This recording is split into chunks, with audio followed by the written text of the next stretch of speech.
Here he is live in the 64th Araw ng Surigao del Sur. Give a round of applause to Mr. Paulo Avelino! Good evening, everyone.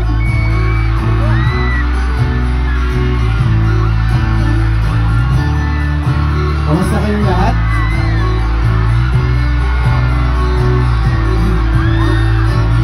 Umiiyak ka na naman. Yan talaga, wala ka bang ibang alam? Mumuktong mga mata. Alam niyo ba yung ganda? Kailan ba kaya ikaw magsasawa sa problema na iyong pinapasan? Hatid sa'yo ng boyfriend mo, hindi mo maintindihan. May kwento kang pang-drama na naman. Para bang di binawan ng katapusan? Hanggang kailan ka ba ganyan?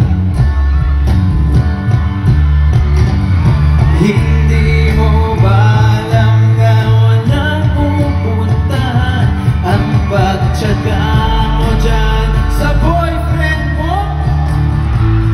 Tanga!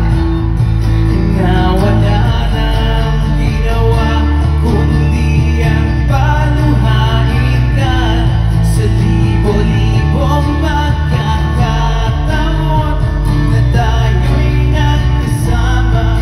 Ilang ulit pa lang kitang nakitang masaya.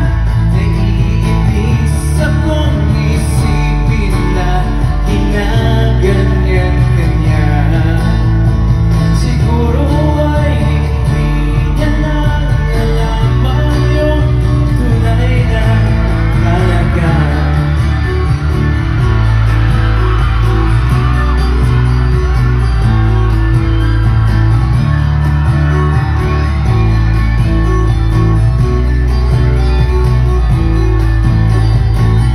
Hindi niya dapat pag-usapan pa. Napapagod na rin ako sa aking kakasalita. Maganda naman ang tao dito. Hindi naman nakikinig. Pati yung mga nasa likod. Kahit sobrang pagod na ang aking bibig sa mga payo kong di mo napansin. Akala mo'y nakikinig, di rin naman tatanggapin. Ayoko nang isipin pa. Ba't di mo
Sa libo-libong pagkakataon na tayo'y nagkasama, ilang ulit pa lang kitang nakitang masaya. Naiinis akong isipin na ginaganyan-ganyan. Siguro ay hindi niya lang nalaman yung tunay na halaga. Para sa mga lalaking may mga minamahal, pero may minamahal na iba yung minamahal.